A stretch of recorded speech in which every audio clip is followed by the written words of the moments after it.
What's up, guys? Sheriff King here, bringing you episode 7 of my AC Milan career mode. We start this episode off today going into the game against Lazio in the Stadio Olimpico, a very tough away game.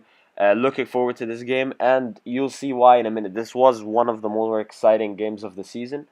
It was a bit of a back and forth game, I'll just put it that way. Many chances, very exciting content you're about to watch.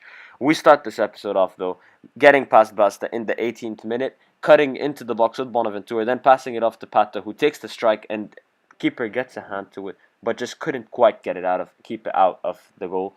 And that is the first goal of the game. In the 19th minute, Alexander Pato finds the back of the net. Pato, the man on form at this current moment, even last episode, scoring I think, 2 goals in 2 games. And now he scored his fourth Serie A goal so far in this season. That's actually not bad, considering he's not even, he is still with my top scorers. They take a strike, hits the post, then hits Donnarumma's hands and goes out. Then Kandreva loses the ball, but we pass it off from the goal kick and make a big mistake.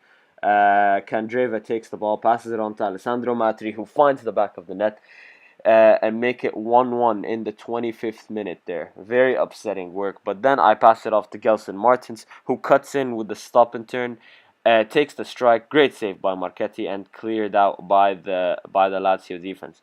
Then we give away a free kick here. A free kick that should be very dangerous. I mean, they do have the likes of Antonio Candreva. Um, but they do pass it on to Lulic. Lulic takes a strike, and it just creeps from right next to the post, the left post. Uh, anyway, they take yet another chance. Candreva whips the ball of dreams in, and Sergei Mihailovic. I really don't know his name. I'm just gonna call him Savage because that's actually what they call him. Milanovic Savic, I think, gets on the end of that cross and scores the goal to make it 2-1 right before halftime. Now we're going into the next half. I do bring off Pato, bring on Luis Adriano, and I do take out who did I take out? I'm actually don't remember 1 sec. But we do whip a ball in. Niang gets on the back of that header and hits the crossbar. Very upsetting. Then Savage passes it off to Matre, who takes a one-touch finesse into the top right corner of the goal. So we are now 3-1. We're 2 goals down in the 65th minute. I need to make some substitutions. I changed to a 3-5-2. I play Abati at right center back, De Chilio at left mid, Bonaventura as right center mid, and Honda at CAM with Gelson Martins on the right, and my 2 strikers up front. And I was like, okay, I need to bring back some goals right now. I need to do this. I take a strike with Kushka, takes a block, and goes out for a corner. Now with Bonaventura, I whip in this corner. Romagnoli gets on the back of it, takes a strike, blocked by the defenders, passes it off to Niang. Niang passes it off to Bonaventura, who whips the ball in, and Baka nods the ball into the back of the net in the 70th minute. Takes the ball 3-2. We cut down the loss so far by 1 goal. Very needed goal, and I got motivated after this goal, guys. I won't lie to you. I was like, okay, there's still hope. There's still hope. Straight from kickoff, they start passing it around the box. Um, Trying to look for a way to get through, but they make a mispass taken by Umtiti. Umtiti passes it on to Honda. Honda to Baka. Baka dribbles past one, dribbles past the second, makes the run, cuts inside, and then waits for that run made by Bonaventura, who cuts in and finishes it right around Marchetti to make it his to bring us level to 3-3 and make it his, I think, third contribution to the game. What a run by Baka! Honestly, that was a great bit of ball control shown there by Baka, and it's 3-3 now in the 75th minute, and I'm still there. It's a continuous shot once again, guys. This is me not editing a single part of this content because of how exciting this game was. I was going all out attack there, ultra attacking, just looking for the goals. They make a mispass, we intercept it, and then we give it off to Niang. Niang goes through. Is he gonna shoot? We pass it across to Baka, and Baka just tucks it in for the fourth goal of the game in the 79th minute. And the comeback has been completed, guys. After being 3-1 down, we come back to 4-3. A very, very, very hard work. Very, very, very stellar performance. I mean, the defense won't have been lacking this game. I won't lie to you. I mean, we conceded 3. That's not exactly what I want to be doing. But here we go. Here we see kind of a scene where I just like thought I could get the ball, but I couldn't. I got a red card instead for Baka in the 84th minute. Um, could have been avoided, honestly. Very, very sloppy tackle by me. But that is how the game ends 4-3 after a very, very like it's a historic comeback basically. I think this can go back into Milan history. Bonaventura gets man of the match there for giving 2 assists and picking up a goal. Um, Baka done well, even though he did get suspended. A lot of my players did do well. It's mainly the defensive part of the team, I mean, and the goalkeeper, of course. Anyway, we have our next game, and it is against Atalanta. Now, this game, I was like, okay, Atalanta seemed like a team that aren't that good, but they are annoying. I felt like this is going to be one of those games. So we were going into this game. It is a home game. We're sitting comfortably at the top of the league table. Not really comfortably, but we're sitting at the top of the league table. They try to take a strike, but instead they get a free kick. I think that's like 4 minutes in. Sorry, 10 minutes in. They passes it off, takes a strike. Donnarumma parries it away, but into the path of I'm not sure who that was. Into one of their players basically, and he finds the back of the net. Yeah, De Alessandro, that was him. Now they're trying to take some strikes. They take a good strike, but pretty. He sends it wide. Di Alessandro once again, the goal scorer. We pass off to Luis Adriano, who takes the strike, but saved brilliantly by Sportiello, their goalkeeper. Now Honda passes it off to Luis Adriano, who strikes it into the top right corner of the net. Unbelievable strike by Luis Adriano. Great finish.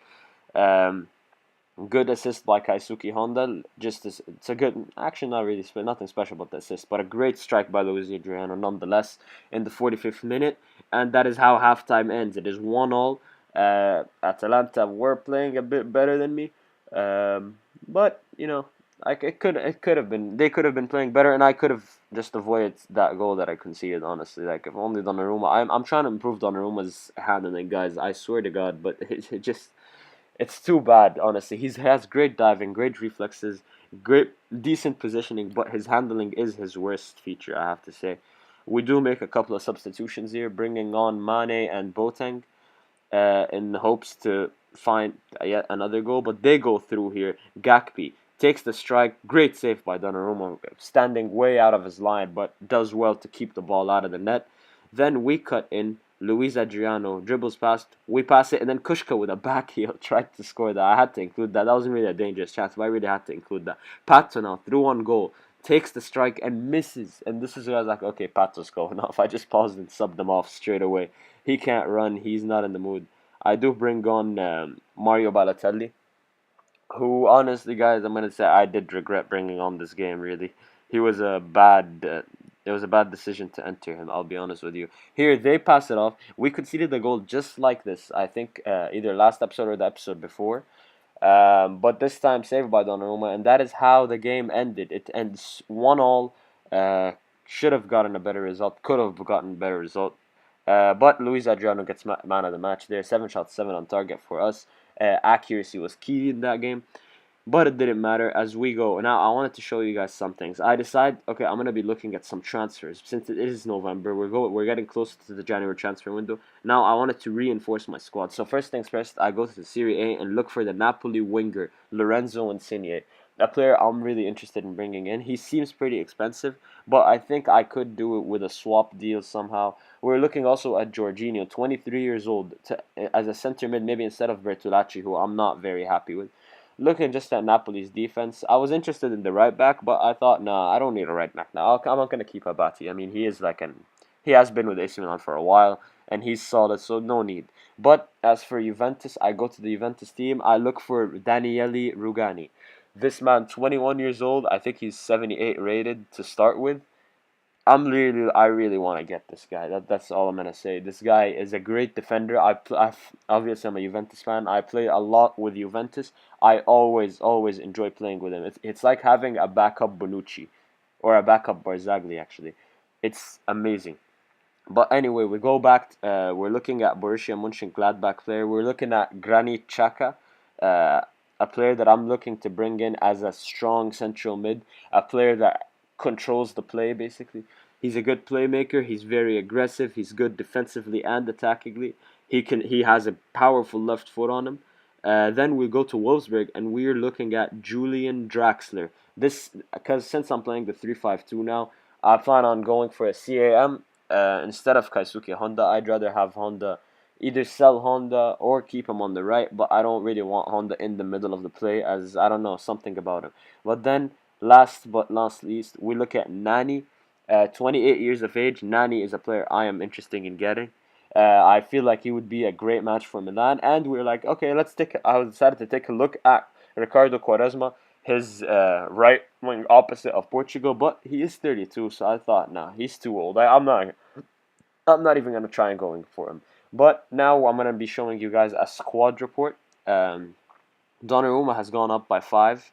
Very, very happy with that. Mexis is actually going down. He said the same, but he's going to go down. Umtiti 81. Romagnoli went up by 379. Abati stayed the same. Bonaventura went up by 2 to 82. Kushka 77. Mario Rui 77. Honda stayed the same with no growth at all. Luis Adriano stayed the same with no growth at all. Patus stayed the same with no growth. Abiati looks like he's going to be going down soon. Mane stayed the same. De went up by 2. Niang stayed the same, surprisingly. Balotelli 79 still. 76 for Poli. Boateng 77. Gelson Martins here 77 went up by 2. Jose Mauri went up by 1. Marquinhos was an injury, so he didn't really do much growing. Baka went up by 1. Here I decided to offer up a contract for Zapata as it was going to expire. Then I was looking at the players on loan now. Sharawi looks like he's been doing well, so I might be recalling him maybe earlier. I don't know. And I thought about recalling Simone Verdi as a CAM. I mean, he's 23, 75 rated. Seems pretty decent. But I thought, you know what, I'll just keep him on loan. Um, maybe later on in the season I could recall him. But that is only it. But our next game is going to be against Juventus. It's going to be a first versus second game. That is going to be a tough game. I hope you guys are enjoying the series. Please leave me a like, comment, subscribe if you haven't already, and I'll catch you guys next time. Thanks for watching.